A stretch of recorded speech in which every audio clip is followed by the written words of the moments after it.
জাতীয় নির্বাচন ঘিরে নিত্য নতুন চ্যালেঞ্জ মোকাবেলা করতে হচ্ছে জানালেন সিইসি। পেশাদারিত্ব ও নিরপেক্ষতা বজায় রাখার আহ্বান।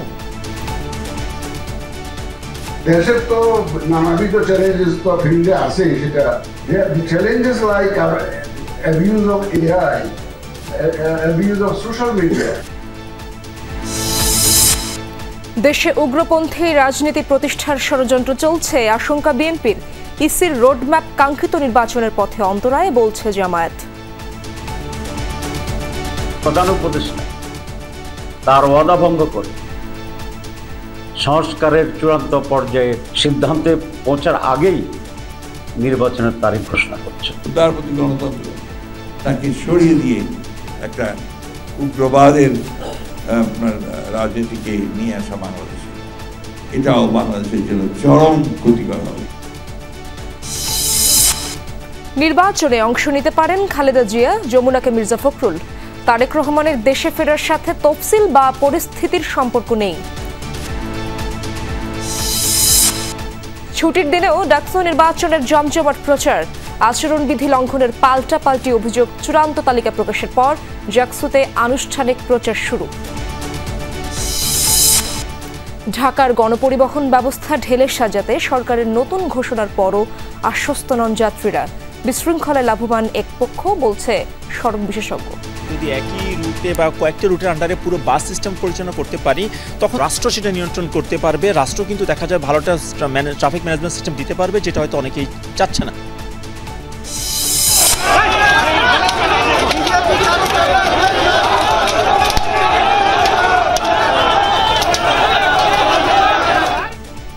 নরেন্দ্র মোদীকে অশালীন মন্তব্যের জেরে ভারতের রাজনীতিতে তোলপাড়। বিহার, পশ্চিমবঙ্গ সহ বিভিন্ন স্থানে বিজেপি কংগ্রেস সংঘর্ষ, ভাঙচুর, অগ্নিসংযোগ।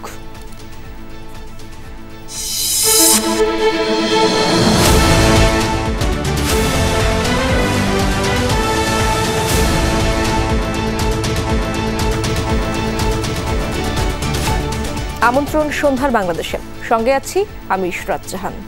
এতক্ষণ শিরোনামগুলো দেখছিলেন। পেশাদারিত্ব ও নিরপেক্ষতার সাথে নির্বাচনের দায়িত্ব পালনের আহ্বান জানিয়েছেন সিইসি। যে কোনো চ্যালেঞ্জ মোকাবেলায় প্রস্তুত থাকতে কর্মকর্তাদের নির্দেশও দিয়েছেন তিনি। 2 দিনের কোর প্রশিক্ষকদের প্রশিক্ষণের উদ্বোধনী অনুষ্ঠানে এই নির্দেশনা দেন সিইসি। এই অনুষ্ঠানে নির্বাচন কমিশনার আনোয়ারুল ইসলাম সরকার বলছেন, ত্রয়োদশ জাতীয় সংসদ নির্বাচন দেশের ইতিহাসে সবচেয়ে ঝুঁকিপূর্ণ নির্বাচন হবে। ভালো নির্বাচনের বিকল্প নেই বলে সাফ জানিয়েছেন সিইসি।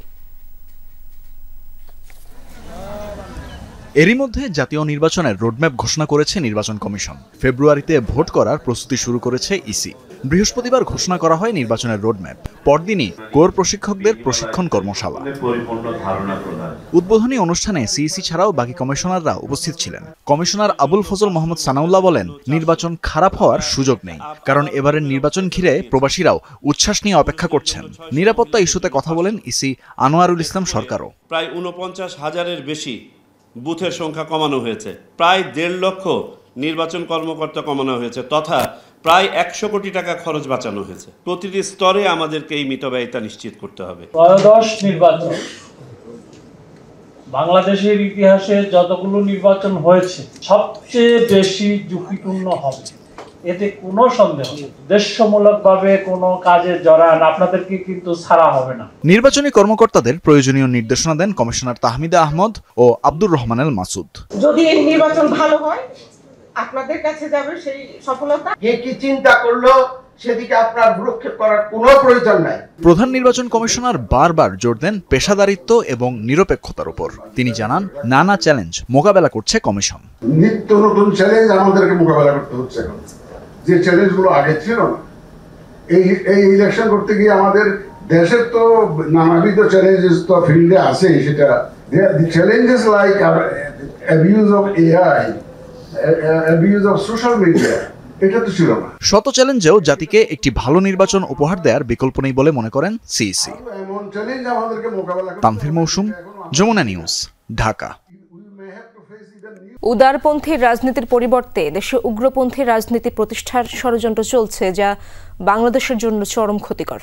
কয়েকটি দল বিএনপিকে নিয়ে মিথ্যা অপপ্রচার চালাচ্ছে।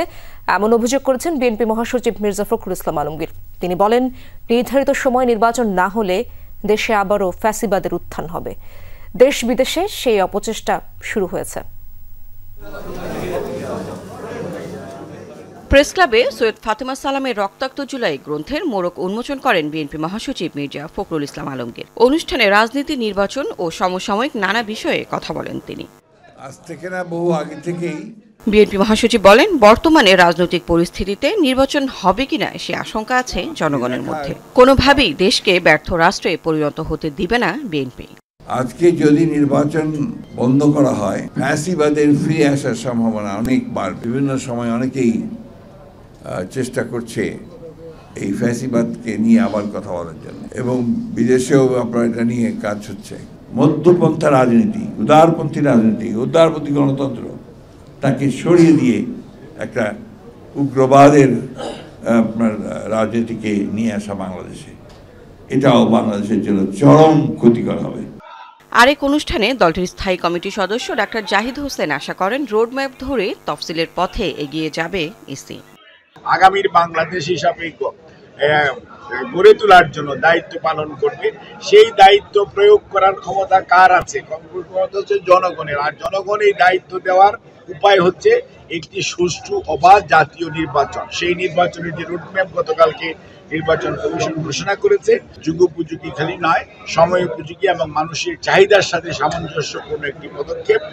জিয়া উদ্যানে ফিজিওথেরাপিস্ট অ্যাসোসিয়েশন অব বাংলাদেশ প্যাবের নির্বাচিত কমিটির নেতাদের নিয়ে জিয়ার সমাধিতে ফুলেল শ্রদ্ধা জানান তিনি। লাভলি বিথি, যমুনা নিউজ, ঢাকা।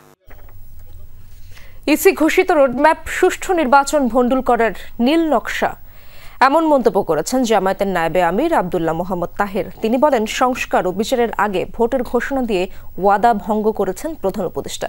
তাই কমিশন এবং সরকারকে জুলাই চার্টার অনুযায়ী নির্বাচন আয়োজনে বাধ্য করা হবে।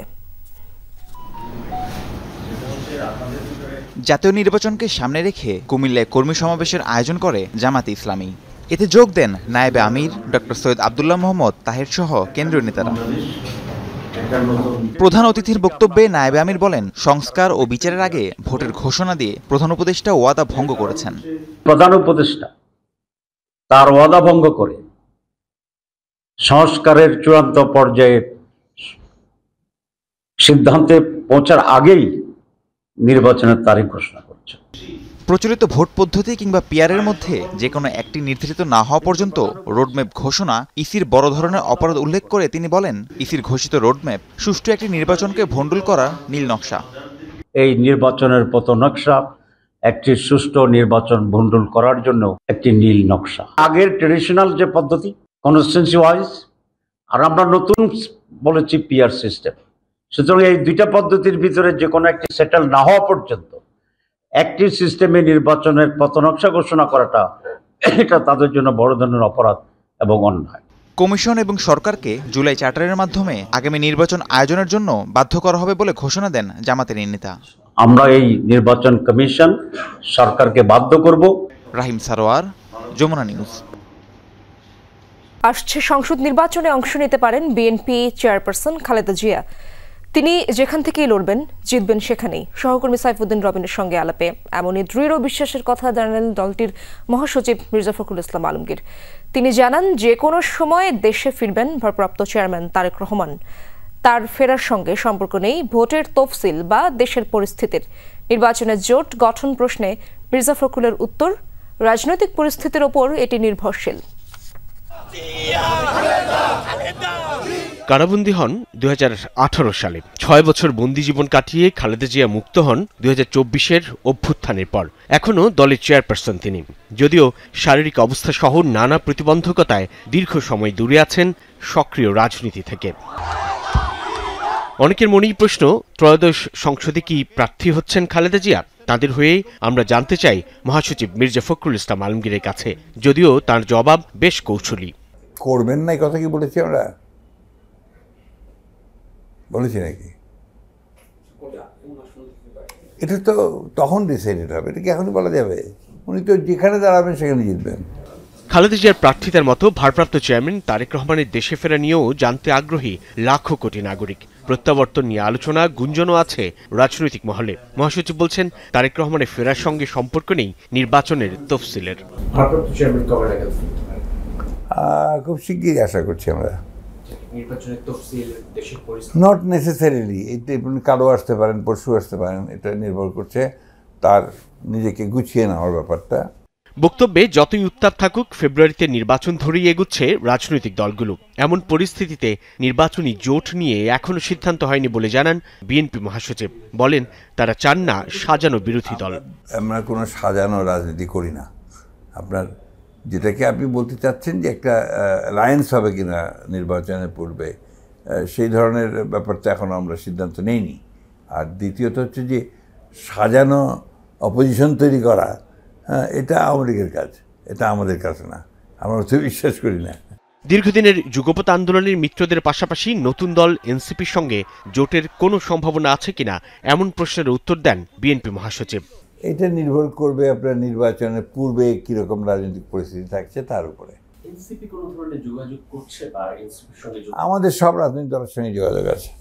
কাদের সঙ্গে জোট হওয়ার কোনো আমরা আপনার পরিস্থিতির উপর নির্ভর করবে, যদি আমরা দেখা যায় যে প্রয়োজন সেই সময়ে, তাহলে আমরা সেটা চিন্তা করব।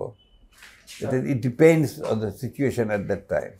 দেশের স্বার্থ সামনে রেখে কূটনৈতিক সম্পর্কের বেলায় বেশ সতর্ক বিএনপি। ভারতের সঙ্গে সম্পর্ক কখনো গভীর ছিল না, প্রতিবেশী হিসেবে দূরত্বও ছিল না, বলছিলেন মহাসচিব মির্জা ফখরুল ইসলাম আলমগীর। আমাদের অভ্যন্তরীণ ব্যাপারে নাক গলানো বন্ধ করা, এই বিষয়গুলো খুব ইম্পর্টেন্ট। সাইফুদ্দিন রবিন, যমুনা নিউজ, ঢাকা। অভিযোগ পাল্টা অভিযোগে চলছে ডাকসু নির্বাচনের প্রচার ঘিরে। আচরণবিধি লঙ্ঘনের পাল্টাপাল্টি আর দোষারোপে ব্যস্ত প্রার্থীরা।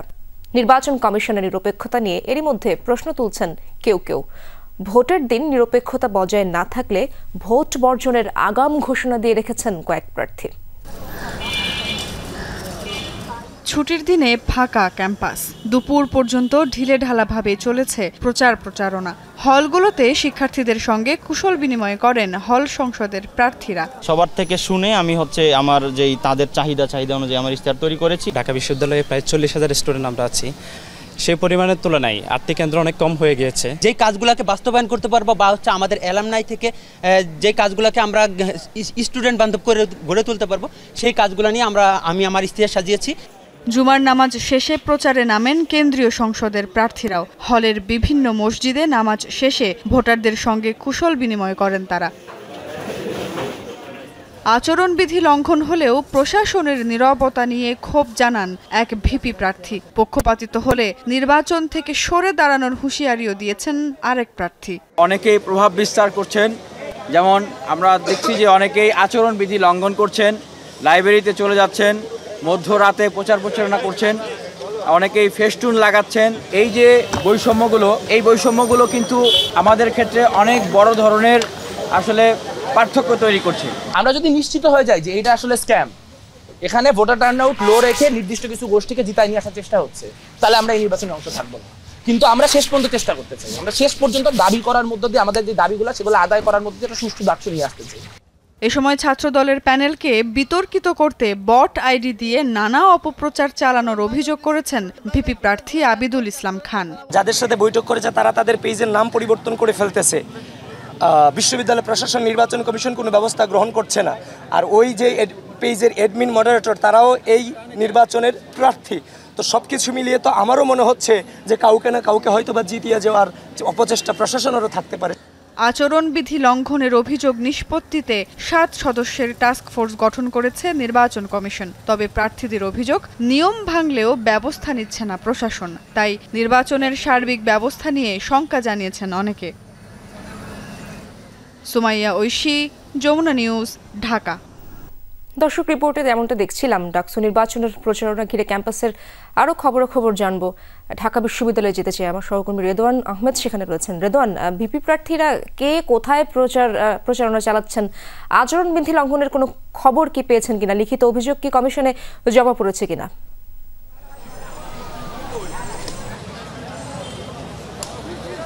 ইরশাদ, লিখিত অভিযোগ আসলে জমার তেমন কোনো তথ্য আমরা কিন্তু পাইনি, তবে বেশ কয়েকটি প্যানেল থেকে কিন্তু কয়েক রকমের আসলে অভিযোগের কথা আমরা শুনছিলাম। যেমনটি বলছিলেন ছাত্রদল মনোনীত ভিপি প্রার্থী আবিদুল, তিনি কিন্তু জানাচ্ছিলেন আমাদের বিকেলে যে তিনি যে আচরণবিধি যে লঙ্ঘনের বিষয়টি সেটি কিন্তু অ্যাড্রেস করেছেন। পাশাপাশি তিনি বলছেন যে তাদের বিরুদ্ধে যে ষড়যন্ত্রমূলক প্রচারণা সেটি কিন্তু রয়েছে। পাশাপাশি আমরা ঠিক জুমার পর থেকে কিন্তু দেখতে পেয়েছি যে এই ঢাকা বিশ্ববিদ্যালয় ক্যাম্পাস জুড়ে কিন্তু যদিও আজকে ছাত্রদের আনাগোনা কম শুক্রবার, তারপরেও কিন্তু বিভিন্ন হলে হলে বিভিন্ন প্যানেলের যে মনোনীত প্রার্থীরা তারা কিন্তু যাচ্ছেন এবং ছাত্রদের সাথে কুশল বিনিময় করছেন, তাদের পোস্টার বিলি করছেন। সেই কার্যক্রমই কিন্তু সন্ধ্যার পর থেকে চলছে। আমরা যে ঢাকা বিশ্ববিদ্যালয়ের যে গ্রন্থাগার এলাকায় আমরা রয়েছি সেখানেও আমরা দেখেছি যে সন্ধ্যার পর থেকেই কিন্তু যারা আসলে বিভিন্ন প্যানেলের প্রার্থীরা তারা আসছেন এবং সাধারণ শিক্ষার্থীদের সাথে তারা কিন্তু কুশল বিনিময় করছেন। তবে ছাত্রদলের যেই অভিযোগটির কথা আমরা বলছিলাম তেমন কোনো সুনির্দিষ্ট অভিযোগ নিয়ে কিন্তু এখন পর্যন্ত লিখিত কোনো কমপ্লেন কিন্তু তারা এখনো জানাননি নির্বাচন কমিশনে। কিন্তু প্রত্যেকটি প্যানেল থেকেই কিন্তু বিভিন্ন রকমের অভিযোগ আনা হয়েছে। বলা হচ্ছে যে গভীর রাত পর্যন্ত যে প্রচারণা চালানোর যে অভিযোগ সেটিও কিন্তু রয়েছে। সবকিছু মিলিয়ে তারা কিন্তু নানা আশঙ্কার কথা জানিয়েছেন, সেই সাথে প্রত্যাশাও করছেন যেন নির্বাচন সুষ্ঠু হবে, এমন প্রত্যাশাও কিন্তু আমরা সবার মধ্যে দেখেছি। সুতরাং বলা যায় যে একরকম উৎসবমুখর পরিবেশেই কিন্তু এখন পর্যন্ত নির্বাচনী প্রচারণা চলছে ক্যাম্পাস জুড়ে। সেই সাথে অনাকাঙ্ক্ষিত কোনো ঘটনা আমরা এখন পর্যন্ত দেখিনি।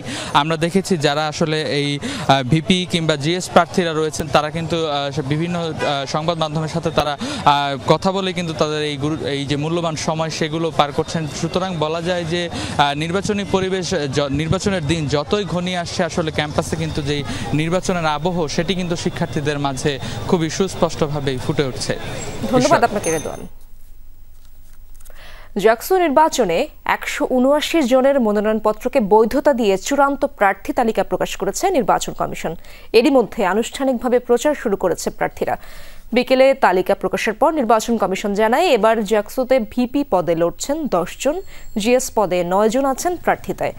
আবেদনকারীদের মধ্যে 86 জন তাদের মনোনয়নপত্র প্রত্যাহার করেছেন। ফর্ম বাতিল হয়েছে 6 জনের। 33 বছর পর আগামী 11 সেপ্টেম্বর অনুষ্ঠিত হবে জাহাঙ্গীরনগর বিশ্ববিদ্যালয় কেন্দ্রীয় শিক্ষার্থী সংসদ জাকসুর ভোট গ্রহণ।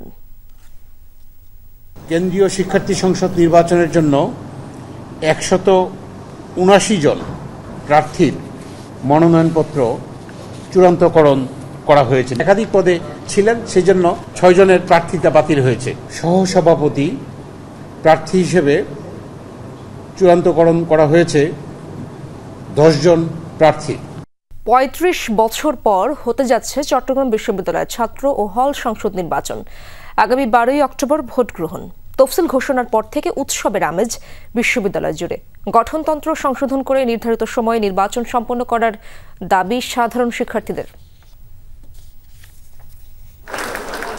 গত বছর ছাত্র জনতার গণ অভ্যুত্থানের পর শিক্ষার্থী ও ছাত্র সংগঠনগুলোর দাবির প্রেক্ষিতে সিদ্ধান্ত আসে চাকসু নির্বাচনের। ঘোষিত তফসিল অনুযায়ী আগামী 12 অক্টোবর ভোট গ্রহণ হবে। আমাদের ভোট গ্রহণ হবে অক্টোবরের 12 তারিখ রবিবার। দীর্ঘ 35 বছর পর চাকসু নির্বাচনের ঘোষণায় খুশি সাধারণ শিক্ষার্থীরা। নির্ধারিত সময়ে নির্বাচন শেষ করার দাবি তাদের। আমাদের এই ক্যাম্পাসটা মূলত 28,000 শিক্ষার্থী ক্যাম্পাস। সকল শিক্ষার্থীর মধ্যে এখন একটা উৎসাহ উদ্দীপনা ভর করছে। ছাত্রদের কাছ থেকে অপিনিয়ন নেওয়া হবে, ছাত্রদের ভোটে মানে নিজেদের প্রতিনিধি দাঁড়া করানো হবে। এতদিন তো আমাদের কোনো যোগ্য প্রতিনিধি ছিল না, এখন আমরা নতুন একটা প্রতিনিধি পাবো। আমরা অ্যাকচুয়ালি ক্যাম্পাসে কখনোই নির্বাচন দেখি নাই। আমরা চাচ্ছি যে এই জিনিসটা যাতে রেগুলার বেসিসে হয়। দলীয় রাজনীতির লেজুর বৃত্তি নয়, সাধারণ শিক্ষার্থীদের দাবি আদায়ে সোচ্চার প্রার্থীরাই ভোটের লড়াইয়ে এগিয়ে থাকবে বলছেন সাধারণ শিক্ষার্থীরা। এমন কাউকে সবাই ভোট দিবে যে কোনো দলকে সার্ভ করার আগে দেখবে ছাত্রদের সার্ভ করা যায় কিনা। আমরা চাই কেউ একজন যে হচ্ছে আমাদের জন্য শক্তভাবে দাঁড়াতে পারবে। অবশ্যই আমাদের স্টুডেন্ট ফ্রেন্ডলি হতে হবে। প্রশাসনের কাছে আশা থাকবে যে আইন শৃঙ্খলা অবস্থা জানি কঠোরভাবে দেখা হয়। এদিকে চাকসু নির্বাচনের আগে দুটি ছাত্র সংগঠনের পাল্টাপাল্টি কর্মসূচিতে উদ্বিগ্ন অন্যরা। সোশ্যাল মিডিয়াতে একে অন্যকে বুলিংটা দেখতে পাচ্ছি। এখন মানে স্বাভাবিকভাবে হচ্ছে আমরা আশঙ্কা রাখতে পারি এবং শঙ্কা হয় যে আসলেই নির্বাচনের সময় পরিস্থিতি ঠিক থাকে কিনা এবং পরবর্তীতে সেটা মানে বিঘ্নিত হয় কিনা। প্রশাসনের একটা বড় দায় আছে শিক্ষার্থীদের মধ্যে অসন্তোষ তৈরি হওয়ার পিছনে এবং ছাত্রদল ও ছাত্র শিবিরের মুখোমুখি অবস্থান তৈরি হওয়ার পিছনে, এবং শিক্ষার্থীদের মধ্যে একটা অসন্তোষ এবং আশঙ্কার জায়গা তৈরি করছে। তবে যে কোনো মূল্যে নির্বাচন করতে বদ্ধপরিকর জানিয়ে এর জন্য সকলের সহযোগিতা চেয়েছে বিশ্ববিদ্যালয় কর্তৃপক্ষ। চাকসু নির্বাচনের যে তফসিল সেটিও অব্যাহত থাকবে। আমি আমাদের শিক্ষার্থীদেরকে অনুরোধ করব, আপনারা ধৈর্য সহকারে অপেক্ষা করুন এবং কোনোভাবে চাকসু নির্বাচনের যে পরিবেশ সেই পরিবেশ যেন বিনষ্ট না হয়। চট্টগ্রাম বিশ্ববিদ্যালয়ে সর্বশেষ চাকসু নির্বাচন হয়েছিল 1990 সালের 8 ফেব্রুয়ারি। এর আগে 1970 সালে অনুষ্ঠিত হয় প্রথম নির্বাচন। ছাত্র সংগঠনগুলোর মুখোমুখি অবস্থান, সংঘাত সংঘর্ষের কারণে 90 সালের পর আর নির্বাচন হয়নি। শহীদুল সুমন, যমুনা নিউজ, চট্টগ্রাম। ফ্যাসিবাদ বিরোধী ঐক্যে ফাটল ধরানোর চেষ্টা করছে একটি মহল, এমন দাবি করে বিএনপির স্থায়ী কমিটির সদস্য সালাউদ্দিন আহমদ বলেছেন, নির্বাচন কমিশনের রোডম্যাপ ঘোষণাকে স্বাগত না জানিয়ে কেউ কেউ ষড়যন্ত্র শুরু করছে। বিকেলে বাংলা একাডেমি মিলনায়তনে আন্তর্জাতিক গুম দিবস উপলক্ষে মায়ের ডাকের আলোচনা সভায় এসব কথা বলেন তিনি।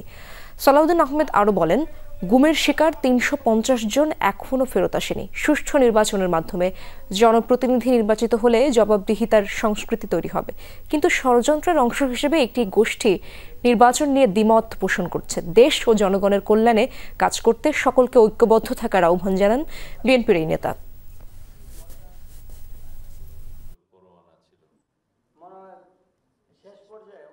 বাংলাদেশ নামক এই রাষ্ট্রটাকে করদ রাজ্যে পরিণত করার জন্য, আজীবন যে কোনোভাবেই হোক লেনদুবদর্জির মতো ক্ষমতায় থাকার জন্য যারা করে গিয়েছে তাদের কিন্তু এখনো অনুশোচনা নেই। তারা এখনো তাদের অপরাধের শিকার তো দূরের কথা, উল্টো গণ অভ্যুত্থানকারীদেরকে অপরাধী হিসাবে তারা নামকরণ করছে। এরপরও বাংলাদেশের মানুষ কি কখনো তাদেরকে রাজনীতিতে আহ্বান করতে পারবে? বাংলাদেশের মানুষ তাদেরকে কখনো ক্ষমা করতে পারবে? আগামীর বাংলাদেশের তরুণরাই রাজনীতিতে গুরুত্বপূর্ণ ও গুণগত পরিবর্তন আনতে পারবে, এই কথা বলেছেন পররাষ্ট্র উপদেষ্টা তৌহিদ হোসেন। সকালে রাজধানীর ইন্টারকন্টিনেন্টাল হোটেলে আয়োজিত বেঙ্গল ডেল্টা কনফারেন্স 2025-এ এসব কথা বলেন তিনি। উপদেষ্টা বলেন, স্বাধীনতার এত বছর পরও আমাদের সাংবিধানিক বা অন্যান্য প্রতিষ্ঠানগুলো শক্তিশালী করা যায়নি। এজন্য বাংলাদেশের রাজনৈতিক সংস্কৃতির পরিবর্তন আনতেই হবে। শুধু দায়িত্বে যাওয়া মানেই রাজনীতি নয়, এজন্য আমাদের প্রতিষ্ঠানগুলোকে শক্তিশালী করা জরুরি। রোহিঙ্গা সংকট নিয়ে উপদেষ্টা বলেন, তাদের প্রত্যাবাসন করা না গেলে আগামী দশকেও এই অঞ্চলের মানুষকে ভুগতে হবে।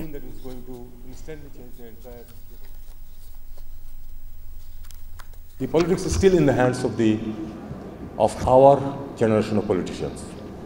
Definitely, Bangladesh politics will not be as vicious or as defective, bad as it has been for many years. I am confident that the young generation will make basic change in that respect. We need to take care of this not only in Bangladesh's interest or the Rohingyas' interest, but in the interest of the wider region and the world. Awami লীগের সাবেক মন্ত্রী আব্দুল লতিফ সিদ্দিকী ঢাকা বিশ্ববিদ্যালয়ের আইন বিভাগের শিক্ষক Sheikh Hafizur Rahman Curzon সহ 16 জনকে কারাগারে পাঠিয়েছেন ঢাকার চিফ মেট্রোপলিটন ম্যাজিস্ট্রেট আদালত। সন্ত্রাস বিরোধী আইনের মামলায় গ্রেপ্তারের পর সকালে তাদের আদালতে হাজির করা হয়। শাহবাগ থানার সন্ত্রাস বিরোধী আইনের মামলায় আব্দুল লতিফ সিদ্দিকী, শেখ হাফিজুর রহমান কার্জন সহ 16 জনকে সিএমএম আদালতে হাজির করা হয়। লতিফ সিদ্দিকী বাদে বাকি 15 জন আসামি জামিন আবেদন করেন। উভয় পক্ষের শুনানি শেষে জামিন নামঞ্জুর করে কারাগারে পাঠানোর নির্দেশ দেন আদালত। আদালতে ক্ষোভ জানান আইনের শিক্ষক হাফিজুর রহমান কার্জন। আর ন্যায় বিচার পাবেন না এমন আশঙ্কায় আইনজীবী নিয়োগ করেননি লতিফ সিদ্দিকী। তাদের পক্ষের আইনজীবীরা জানান, মব সৃষ্টি করে তাদের আটকে রেখে পুলিশ সন্ত্রাস বিরোধী আইনের মামলায় গ্রেফতার দেখিয়েছে। সাকসেসফুলি মব ভায়োলেন্স চলছে এবং সেটা রাষ্ট্রীয় দায়ভার এর জন্য নিতে হবে, কারণ এটা তাদেরকে যেহেতু গ্রেফতার করে রাষ্ট্রীয় আইনের সদর্পণ করা হয়েছে, এ থেকে প্রতিমান হয় যে এর সাথে বর্তমান সরকারের এই দায়ভারটা নেওয়া লাগবে। এবং আমরা বিজ্ঞাপনতে এটাই বলেছি যে তারা সম্পূর্ণ নির্দোষ এবং নিরপরাধ, এবং আজকে যে আইনে তাদেরকে গ্রেফতার করা হয়েছে এই ধরনের কোনো রকমের কোনো কার্যক্রম তারা করেন নাই। রাষ্ট্রপক্ষের আইনজীবীরা জানান, মঞ্চ ৭১ প্ল্যাটফর্মটি প্রতিষ্ঠিত হয়েছে এবছরের ৫ আগস্ট। পতিত সরকার প্রধান শেখ হাসিনাকে ফিরিয়ে আনার লক্ষ্যে আসামিরা জড়ো হয়েছিলেন এবং ষড়যন্ত্র করছিল। জেনাই খান পান্নার নাম এসেছে আইনজীবী নেতা, উনি মূলত শেখ হাসিনাকে ফিরিয়ে আনার মূল নীল নকশাকারী। উনার আমন্ত্রণেই এই বাংলাদেশের নাস্তিক এই লতিফ সিদ্দিকী, উনার আরেক ভাই আছেন কাদের সিদ্দিকী, উনারা মূলত প্রত্যেকেই সাবেক আওয়ামী লীগার। আপনারা অবগত আছেন, আমরা আদালতকেও বলেছি। বৃহস্পতিবার সকালে সাবেক মন্ত্রী লতিফ সিদ্দিকী, শিক্ষক হাফিজুর রহমান সহ অন্যরা ঢাকা রিপোর্টার্স ইউনিটিতে গোল টেবিল আলোচনায় অংশ নিতে যান। এক পর্যায়ে ফ্যাসিবাদের দোসর ও ষড়যন্ত্রকারী হিসেবে তাদের পুলিশ হেফাজতে দেয়া হয়। রাব্বি সিদ্দিকী, যমুনা নিউজ, ঢাকা। বিশৃঙ্খল রাজধানীর গণপরিবহন ব্যবস্থায় শৃঙ্খলা ফেরানোর ঘোষণা নতুন করে শোনাচ্ছে সরকার। এবার সব বাস একক ব্যবস্থাপনায় নির্দিষ্ট রুট ও স্টপেজ মেনে চলাচলের আশ্বাস এসেছে। সরকার বলছে এতে কমবে ভাড়া নিয়ে নৈরাজ্য, তবে অতীতের অভিজ্ঞতায় সরকারের এই উদ্যোগ নিয়ে শঙ্কা কাটছে না যাত্রীদের। বিশেষজ্ঞরা বলছেন একটি পক্ষ চায় না সড়কে শৃঙ্খলা ফেরুক। মাসুম খানের ক্যামেরায় বিস্তারিত জানাচ্ছেন রেদওয়ান আহমেদ। ঢাকা শহরের যানজট আর গণপরিবহনের নৈরাজ্যের কারণে জনভোগান্তি এখন নিত্যদিনের চিত্র। কোনো কোনো স্থানে হাঁটার গতির চেয়েও কম গাড়ির গতি। এতে প্রতিদিন নষ্ট হচ্ছে লাখো কর্মঘণ্টা। অন্তর্বর্তী সরকারের প্রধান উপদেষ্টা তার ভেরিফাইড ফেসবুক পেজে জানিয়েছেন, শিগগিরই সব বাস আসবে একক ব্যবস্থার অধীনে। এতে রুটে শৃঙ্খলা ফিরবে, কমবে ভাড়া নিয়ে প্রতারণা। তবে এ উদ্যোগ নতুন নয়। 2015 সালেও বাস রুট রেশনালাইজেশন কমিটি গঠন করা হয়েছিল। পরে একাধিকবার পরীক্ষামূলকভাবে চালু হলেও নানা কারণে মুখ থুবড়ে পড়ে সেসব উদ্যোগ। যদি রুট আর স্টপেজ মেনে বাসগুলো পরিচালনা সম্ভব হয়, তাহলে ভোগান্তি কমবে যাত্রী সাধারণের। এটা অনেক বড় সিন্ডিকেট। যদি আমাদের প্রধান উপদেষ্টা এটা শৃঙ্খলা ফিরে আনতে পারে, সবকিছু একক ব্যবস্থা করে নিয়ে আসতে পারে, এটাই ওনার জন্য সবচেয়ে বড় নোবেল। শুনতেছি কিন্তু কাগজে কলমে এখন পর্যন্ত পাইনি। আমরা চাই যেন পরিকল্পনা যেটাই হোক সেটা যেন মানুষের কাছে উপস্থাপন করা হয়, সেটা সময় যেন বাস্তবায়ন করা হয়। বাসগুলো নিয়ম মেনে নির্দিষ্ট রুটে চলাচল করলে ট্রাফিক ম্যানেজমেন্ট সহজ হবে বলছেন ট্রাফিক পুলিশ। আমাদের অনেক জায়গায় রোড মার্কিং নাই, যেমন আপনি এক জায়গায় পার্কিং করবেন, সেই পার্কিংয়ের জন্য নির্দিষ্ট যে প্লেস, এই জায়গাগুলো দেওয়া নেই। সো আমি মনে করি যে রোড মার্কিং থেকে শুরু করে রোডের যে কন্ডিশন, এগুলা যদি ঠিক করা যায়, কিছুটা হলেও যে বিশৃঙ্খলা এটা কমে যাবে। যানজটমুক্ত নগরী নগরবাসীর দীর্ঘদিনের প্রত্যাশা। প্রতিটি সরকারের আমলেই যানজট নিরসনের নানা উদ্যোগ নেওয়া হয়েছে, অন্তর্বর্তী সরকারও এর ব্যতিক্রম নয়। তবে সড়কে শৃঙ্খলা ফেরাতে এই নতুন নিয়ম কতটা কার্যকর হবে? বিশেষজ্ঞরা বলছেন বছরে 37,000 কোটি টাকার ক্ষতি হয় শুধু যানজট আর গণপরিবহনে বিশৃঙ্খলার কারণে। তাই একক ব্যবস্থাপনার বাস্তবায়ন জরুরি হয়ে পড়েছে।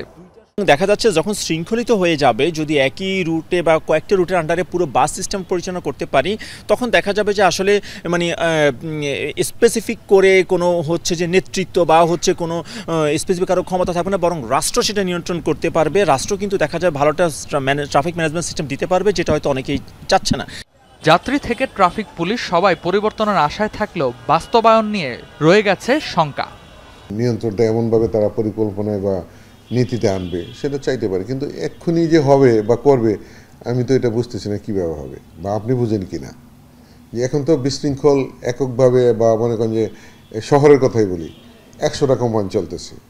100টা কোম্পানির গাড়িকে হয় আপনার সরাই দিতে হবে, অথবা 100টা কোম্পানির গাড়িকে, যেটা আমি বললাম, একত্রে করে তাদেরকে তারপরে আপনি এটাকে ডিস্ট্রিবিউট করতে হবে কোথায় কয়টা চলবে।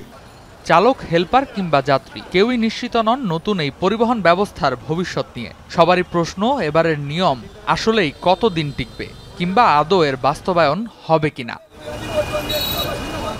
রেদওয়ান আহমেদ, যমুনা নিউজ, ঢাকা। পিরোজপুরের ভান্ডারিয়ায় ইউনিয়ন বিএনপির এক নেতাকে ছুরিকাঘাতে হত্যা করা হয়েছে। সকালে উপজেলার মঞ্জু মার্কেট এলাকায় এই ঘটনা ঘটে। নিহত রেজাউল করিম ঝন্টু ভিটাবাড়িয়া ইউনিয়নের 8 নম্বর ওয়ার্ড বিএনপির সাধারণ সম্পাদক। নিহতের স্বজনরা জানায়, কিছুদিন আগে চুরির একটি ঘটনাকে কেন্দ্র করে ঝন্টুর সাথে রুবেল নামের এক যুবকের বাগ্বিতণ্ডা হয়। এরই জেরে এই হত্যাকাণ্ড বলে দাবি করেন তারা। ঘটনার পর থেকে অভিযুক্ত রুবেল পলাতক। তাকে ধরতে পুলিশি অভিযান চলছে। মাদারীপুরের শিবচরে গরু ডাকাতির ঘটনায় আন্তঃজেলা ডাকাত দলের হোতাসহ 3 সদস্যকে গ্রেপ্তার করেছে পুলিশ। এ সময় ডাকাতির কাজে ব্যবহৃত একটি ট্রাকও জব্দ করা হয়।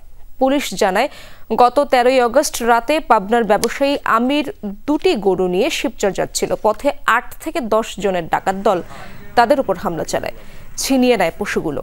এই ঘটনায় শিবচর থানার মামলা করে ভুক্তভোগী ব্যবসায়ী। পরে গাজীপুর ও টাঙ্গাইলের বিভিন্ন এলাকায় অভিযান চালিয়ে ডাকাত দলের সর্দার ফরিদ ওরফে শামীমকে গ্রেফতার করা হয়। সেই সাথে তার সহযোগী ট্রাক চালক মমিন ও নয়নকেও গ্রেফতার করে পুলিশ। গ্রেফতারকৃতদের বিরুদ্ধে 15 থেকে 20টি করে ডাকাতির মামলা রয়েছে। তাদের ডাকাতি হয় আমির হোসেন এবং তার সহযোগী ছিলেন, এরা 2 জন, আর ডাকাত সদস্য ছিল 10 জন। এরা দেশীয় অস্ত্র মানে কোদাল দিয়ে, বাদীর যে এটা ভাষ্য মতে যে কোদাল, ওর ট্রাকের ভিতরে যে রেঞ্জ কোদাল টোদাল ছিল, এইগুলা দিয়েই তারা মূলত তাদেরকে আঘাত করে। কাভার্ড ভ্যান চালক হত্যায় জড়িতদের গ্রেপ্তারের দাবিতে ঢাকা আরিচা মহাসড়ক অবরোধ করে বিক্ষোভ করছে পরিবহন শ্রমিকরা। সন্ধ্যায় নির্যাতিত মোটর শ্রমিক ঐক্য সমগ্র বাংলাদেশের ব্যানারে মহাসড়কের 20 মাইলে 2 লেনেই অবস্থান নেয় তারা। শ্রমিকদের বিক্ষোভের কারণে বন্ধ এই রুটে যান চলাচল। এর আগে সকালেও একই দাবিতে মহাসড়কে অবস্থান নিয়েছিলেন তারা। পরে প্রশাসনের আশ্বাসে বিক্ষোভ তুলে নেওয়া হয়। শ্রমিকরা জানান, গত 25শে আগস্ট ছিনতাইকারীদের ছুরিকাঘাতে মারা যান কাভার্ড ভ্যান চালক শামীম হোসেন। ভরা মৌসুমেও চড়া ইলিশের দাম অনেকটা মধ্যবিত্তের নাগালের বাইরেই। চট্টগ্রামের বাজারে ইলিশের ছড়াছড়ি সরবরাহ পর্যাপ্ত, কিন্তু দামে লাগাম টেনে ধরা যাচ্ছে না কিছুতেই। নতুন আসা শাকসবজিও বেশিরভাগ নিত্যপণ্যের দামও চড়া। এজন্য নিয়মিত তদারকির অভাবকে দুষছেন ভোক্তারা। সাপ্তাহিক ছুটির দিনে বাজারে এসে ইলিশের দাম জিজ্ঞেস করতেই রীতিমতো হতবাক এই ক্রেতা। বড় আকারের প্রতি কেজি ইলিশের দাম হাঁকা হচ্ছে 2500 থেকে 2800 এবং ছোট আকারের দাম 1000 থেকে 1200 টাকা। দাম শুনে শেষ পর্যন্ত কিনলেন রুই মাছ। জানান, সর্বশেষ ইলিশ কিনেছেন 6 বছর আগে। ইলিশ মাছই কিনি না, শুধু দাম দেখে দেখে চলে যাই। ইলিশ মাছ কিনছি বোধহয় লাস্ট 6 বছর আগে, তখন মনে হয় 550-600 টাকা ছিল কেজি, 900 গ্রাম এরকমগুলা, যেগুলোর এখন দাম 2200-2300 টাকা। সাগরে ধরা পড়ছে ঝাঁকে ঝাঁকে ইলিশ। চট্টগ্রামের সব বাজারে সরবরাহ পর্যাপ্ত, তারপরও দাম আকাশচুম্বী। বেশিরভাগ ক্রেতারই স্বাদ থাকলেও কেনার সাধ্য নেই। বিক্রেতারা নানান অজুহাত দিলেও ক্রেতারা বলছেন সব সিন্ডিকেটের কারসাজি। গভীর সমুদ্রের মাছ আপনার রূপসন্দা বিক্রি করতে পারে 1500, একই জায়গার মাছ ইলিশ কেন হবে 3000? আমার পক্ষে একটা ইলিশ মাছ কিনা বছর টাফ ব্যাপার। একটা ইলিশ মাছ কিনে 10 পিস হয়, প্রতি কেজির পিস পরে 500 টাকা। তো এটা কি খাওয়া সম্ভব? আমি মনে করি না যে 2600 টাকা হওয়া উচিত এখন, ঠিক আছে? সেটা অবশ্যই আমাদের ক্রয় সাধ্য অনুযায়ী হওয়া উচিত। চালানি ব্যবসা বেশি যায়, এরা সব এক লোকে নিয়ে যায়। আমরা পাই যে 20 কেজি, 50 কেজি, 30 কেজি, এরা পাই যে 200 কেজি, 500 কেজি। এদের জন্য আমাদের দাম বেশি। চিটাঙ্গের মাছগুলো আছে, কিন্তু নোয়াখালীর মাছগুলো যদি পড়তো তাহলে রেটটা কমে যেত আপনার। হ্যাঁ, নোয়াখালীর মাছগুলো পড়তেছে না, চিটাঙ্গের ইলিশগুলো পড়তেছে মোটামুটি, আর সিন্ডিকেট। কাঁচা বাজারেও স্বস্তি নেই। শিম, করলার মতো নতুন সবজি বাজারে আসলেও দাম চড়া।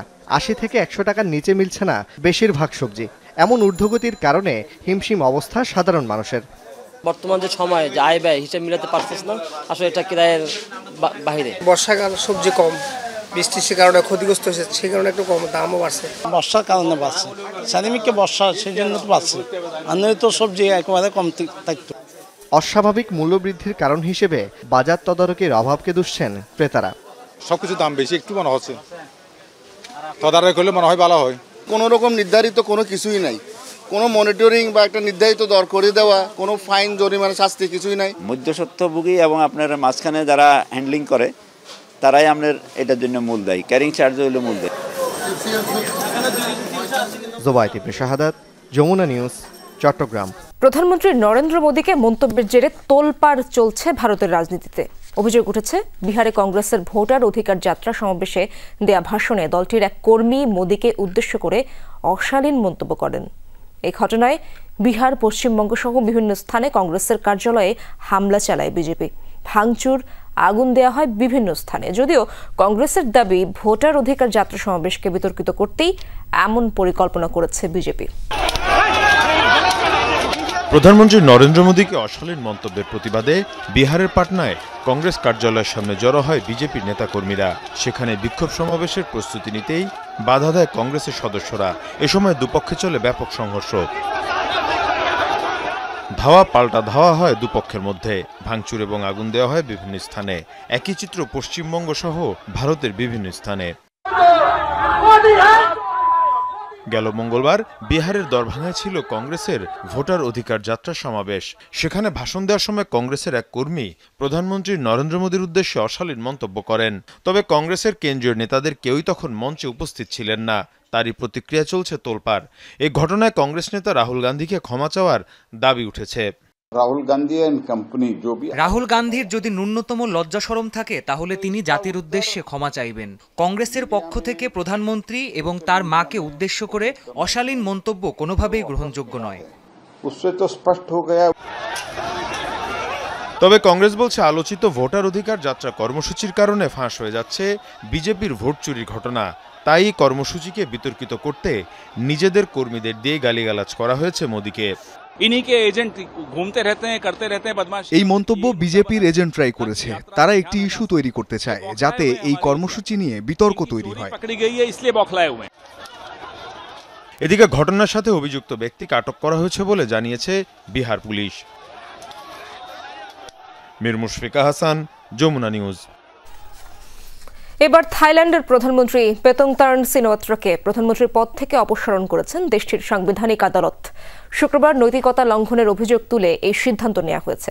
এর আগে গত জুনে কম্বোডিয়ার এক রাজনৈতিক নেতার সাথে টেলিফোন কলে বিতর্কিত মন্তব্যের জেরে সাংবিধানিক আদালতে তার বিরুদ্ধে অভিযোগ দায়ের করা হয়। পরে প্রধানমন্ত্রীর পদ থেকে সে সময়ে পেতংতার্নকে সাময়িকভাবে বরখাস্ত করেন আদালত। দেশটির সবচেয়ে কম বয়সী প্রধানমন্ত্রী হয়ে বেশ আলোচনা জন্ম দিয়েছিলেন প্রভাবশালী সিনওয়াত্রা পরিবারের এই সদস্য। তবে 1 বছর পরই গদি ছাড়তে হলো তাকে।